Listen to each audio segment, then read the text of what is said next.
incarcerated, you lose your voice. Inside of prisons, we've been screaming and screaming and screaming for so long, but they're not repairing the system.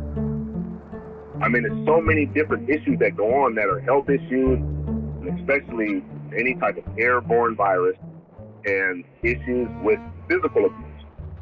But there's so much red tape. A lot of the things that we say get swept under the rug, and our voices aren't getting heard.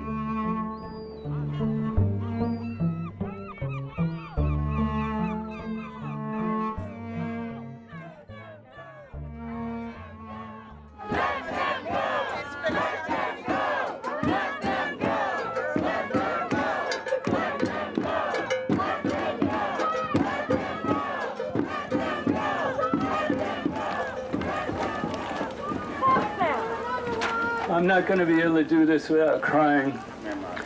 I represented Orlando Romero in his appeal of his death sentence for 17 years. We've loved him dearly. I wish I could take the time to tell you what an amazing man he became. He died 3 hours ago in a San Francisco hospital on a ventilator of COVID-19. He's the latest. Let them go! My husband's in corporate statement. Let them go! Let them go! Let them go! Let them go!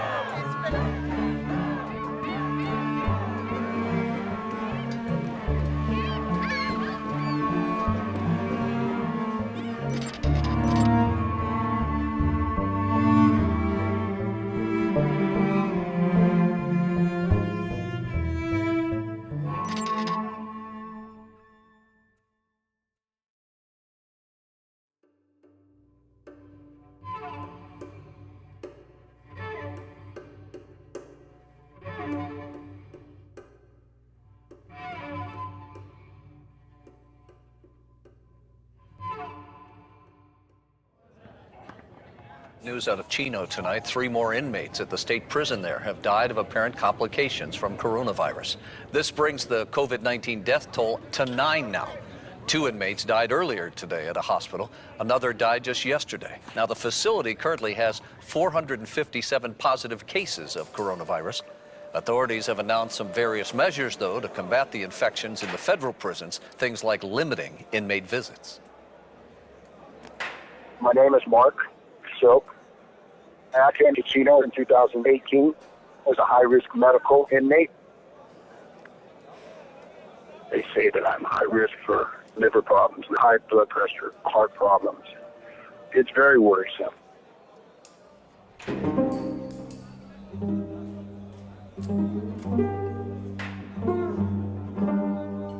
The prison has been overpopulated for many years. We've been in court many years to try to alleviate the problems with overcrowding. It very seldom doesn't help because they find every way that they can not to let us out.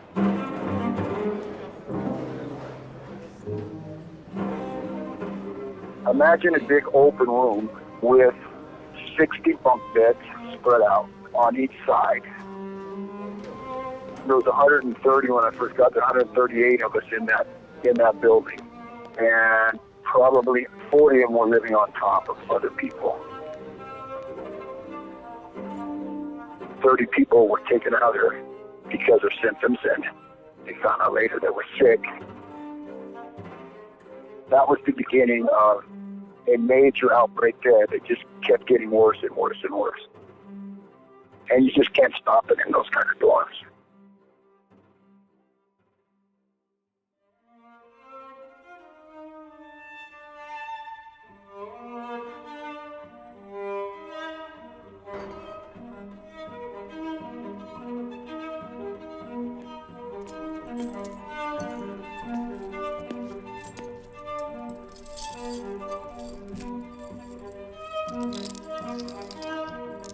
The transfer was completely unexpected.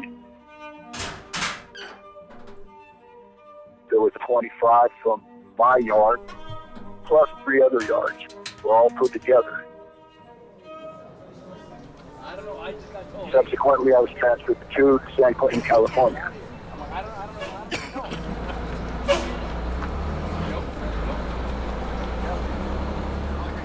problem was no one was tested right before we left.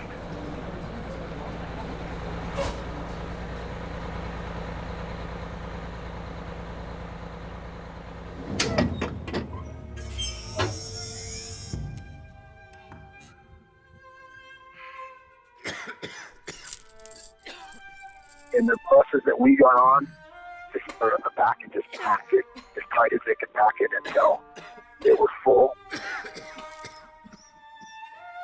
And then the whole front had nobody in it.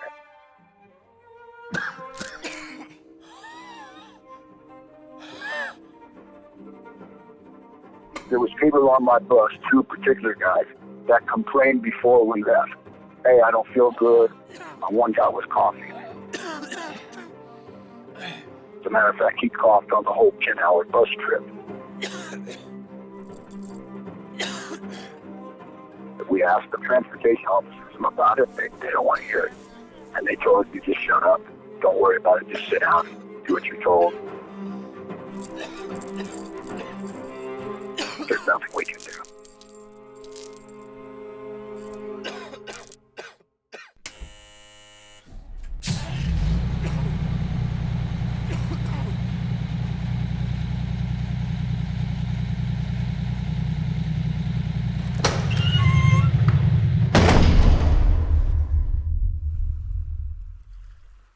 We got to San Quentin, and the following Tuesday, I tested positive.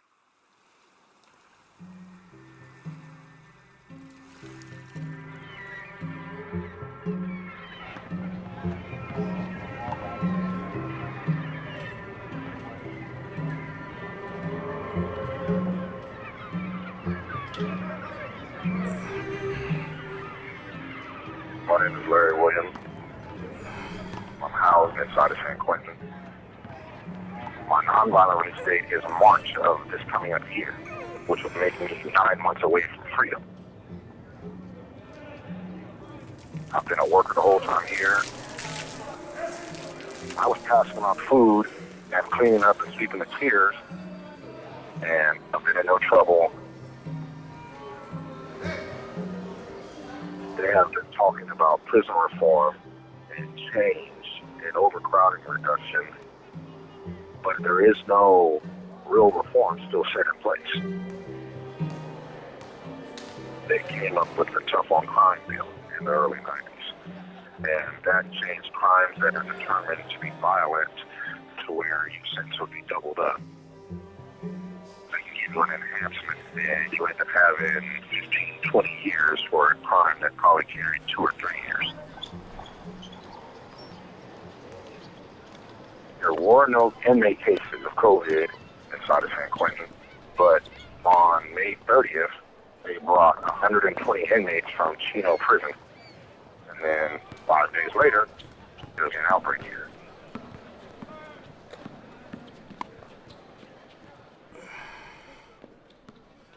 The reason I believe I caught COVID was because on June 10th, the CO came and said that the lieutenant needed me to help carry some boxes, and did I know any inmates that could help me.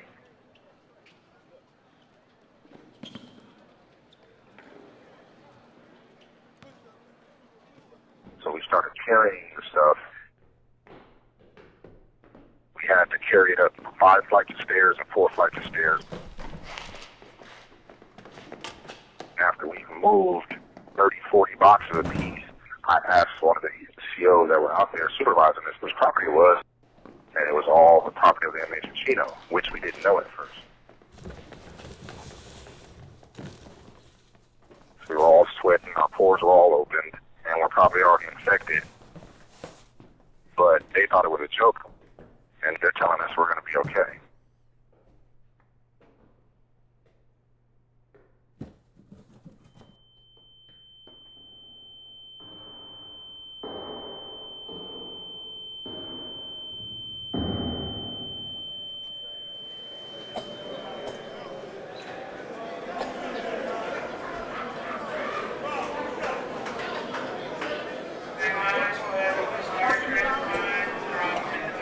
The way these cells are set up, even if you're away from the person next to you, everybody's breathing the same air. There is no ventilation.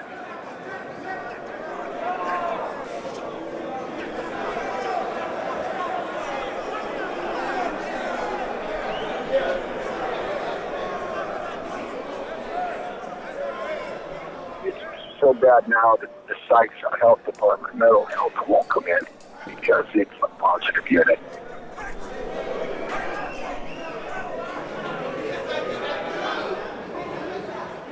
Everybody's just hoping they don't come down with symptoms.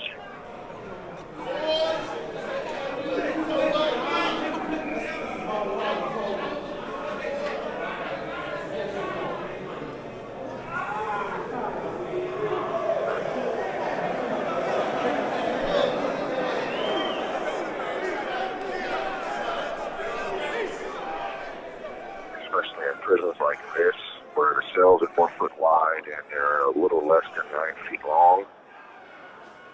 You can stand up and bend your elbow on one arm, and you're still going to be cramped for space.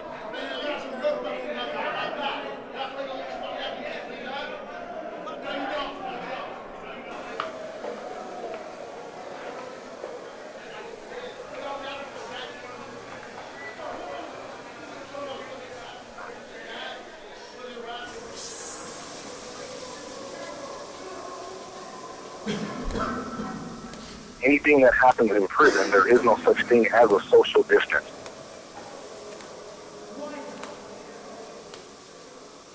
It started off with 1, 5, 6 to 11 to 33, and then it went up to 90 something, and then we're almost at 1,200 cases.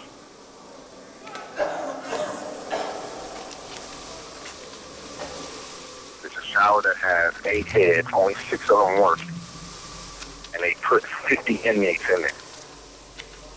And they only give you 3 minutes. You're in there bumping into each other, fighting for shower space, breathing the same oxygen. We all kept saying, oh, we're all going to get it anyway. We're all going to die.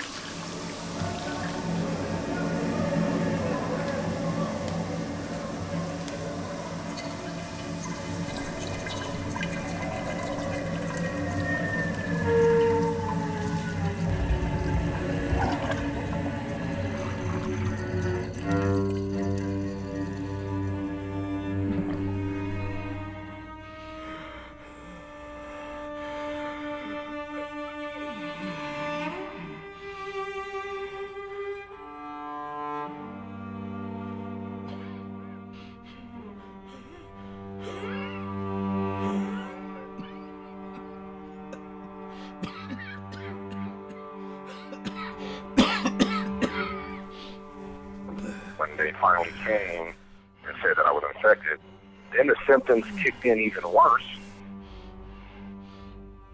I was making myself eat at least once a day some type of small amount of food and drinking fluids. But that went on for 11 days straight.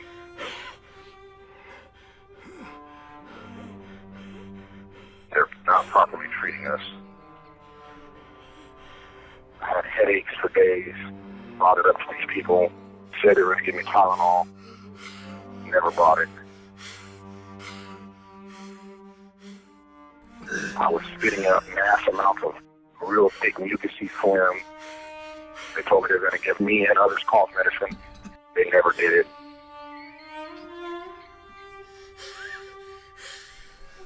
My blood pressure was very low.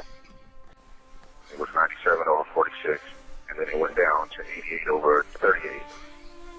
And they were afraid my heart was going to stop.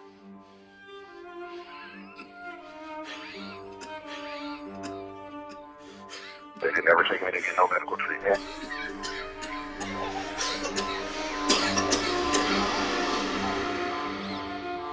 It was only a few days.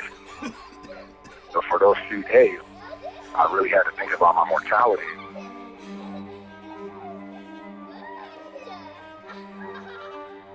I want to get back out there to my family. I want to go play with my daughters and be the good man that I am, regardless of whatever mistakes I've made. So I had to get on my knees and I prayed and I cried because I don't want to die. Not in prison, not in this setting.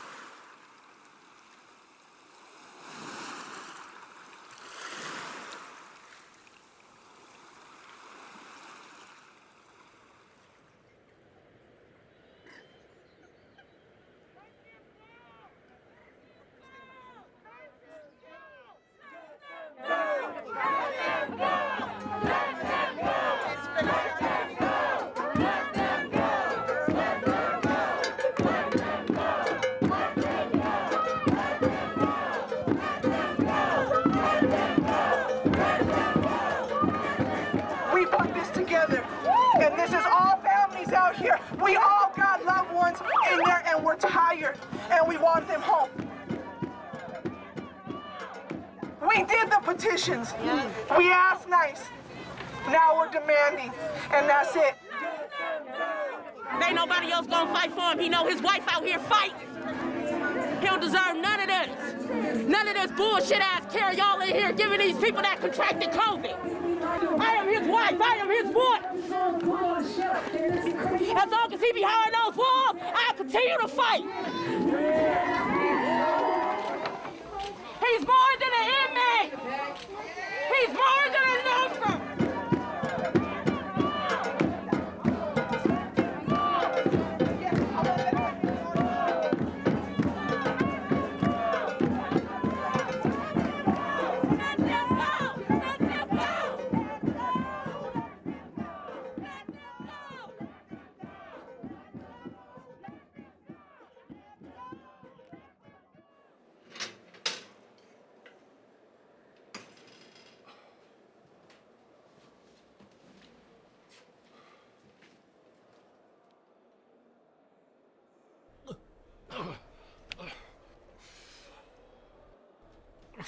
Sadly, I don't think the system is set up to handle this type of thing.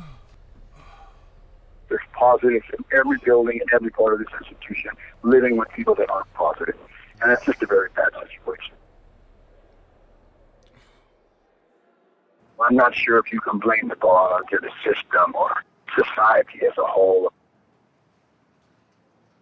I can't say that every guard in the system's callous or doesn't care. For the most part, most of them don't. They look at us, they see we have their paycheck, and they don't really care about our well-being.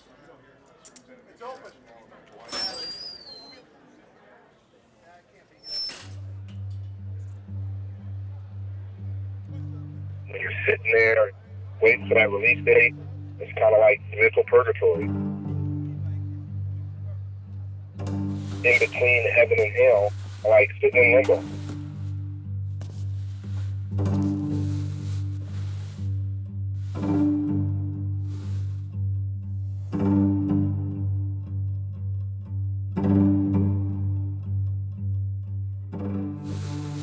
CDC, there's over 100,000 people that are in jeopardy of catching a disease that could kill them within a matter of days. Because we're all considered just convicts and inmates, and we don't matter. And if nobody represents us, then we sit in here and we possibly die.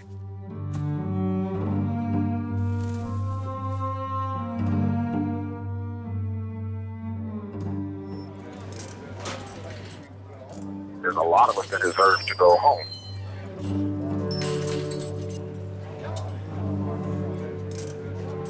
They're going to have to really look at everybody's case. And as long as the recidivism rate is not high for them, then you should give a person a chance. And some may not make it. I may not make it on the list.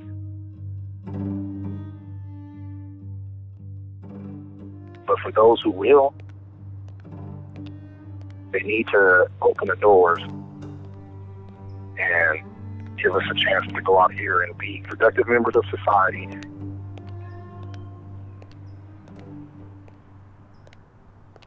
Be free.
G61205. All right, that's you. All right. Yep. I